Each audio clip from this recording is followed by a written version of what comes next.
Now that we've reviewed all the external brain regions, we can take apart the model and review some of the structures that are viewed in this sagittal section of the brain.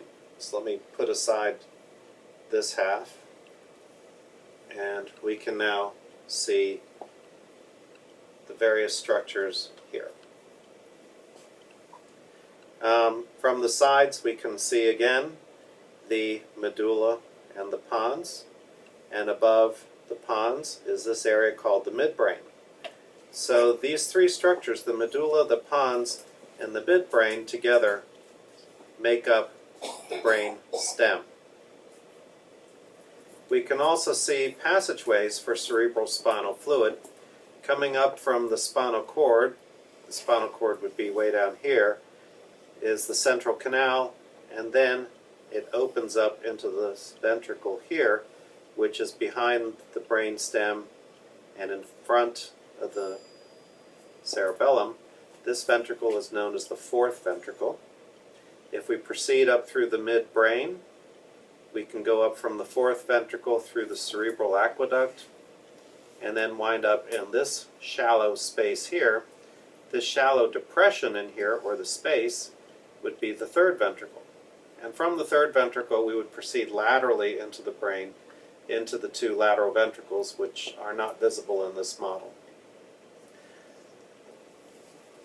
This large C-shaped structure up here is the Corpus Callosum, which is essentially a huge connection that connects the two hemispheres together, which allows them to share information. That's the Corpus Callosum. Just under the Corpus Callosum is another white structure known as the Fornix. The Fornix is a structure that also connects different brain regions. It connects the mammillary bodies with the hippocampus. Between the Corpus callosum and the fornix is a very thin membrane called the septum pellucidum. The septum pellucidum, if I were able to go through the septum pellucidum in a real brain, I would find the lateral ventricle on the other side of that. Just below the fornix is this pink structure, which represents choroid plexus. Choroid plexus is a highly vascular structure, which means it contains lots of blood vessels, and this is responsible for manufacturing cerebral spinal fluid. We see choroid plexus here, but it does also exist in the lateral ventricles and in the fourth ventricle. As I mentioned earlier, this depression is the third ventricle. That's the empty space. But these structures now, which are in the area of the third ventricle, these solid structures represent, this area right here represents the thalamus.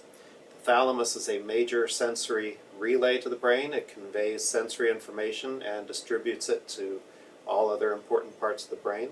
For example, visual information has to go through the thalamus before it can go to the visual cortex. Auditory information also has to pass through the thalamus before it can go to auditory cortex, and so on and so forth.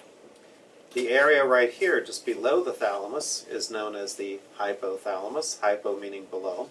Hypothalamus is really one of the more important homeostatic control mechanisms of the brain. It's responsible for regulating things like thirst and hunger. Many of your drives, body temperature, and so on and so forth is controlled by the hypothalamus.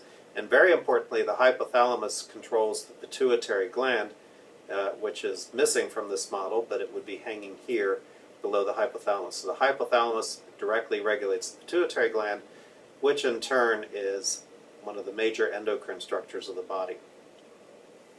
Up here behind the thalamus is a small structure called the pineal gland. It's responsible for regulating your sleep-wake cycles, and it does so by manufacturing a hormone called melatonin, which some of you may have heard of. So these three areas, which are all surrounding the thalamus, the hypothalamus, the thalamus itself, and the pineal, which is part of the epithalamus, all belong to a brain region here called the diencephalon. the diencephalon. Moving down from here, we can see again the cerebellum, now in cross-section. You can also see that the cerebellum has gray matter and white matter. The white matter is represented by this branching white tree-like structure on the model, and the white matter of the cerebellum is called the arbor vitae because of its resemblance to the branches of a tree. So just to review once again, we have the corpus callosum up here, which connects the hemispheres, the septum pellucidum, which is a thin membrane separating the lateral ventricles, the fornix, which connects the mammillary bodies with the hippocampus, the pink choroid plexus, which manufactures cerebrospinal fluid, the thalamus area, which is a major sensory relay conveying sensory information to different brain regions, the hypothalamus here, which is a homeostatic mechanism for the brain, and it controls the pituitary gland and many of your drives and things like body temperature. The pineal up here, which regulates your circadian rhythms. Your brain stem, consisting of 3 regions: the midbrain with the cerebral aqueduct running through it, the pons here, the medulla here, the pons and medulla regulating important things like respiration and heart rate. The cerebellum in the back, which is helpful in regulating coordination and balance.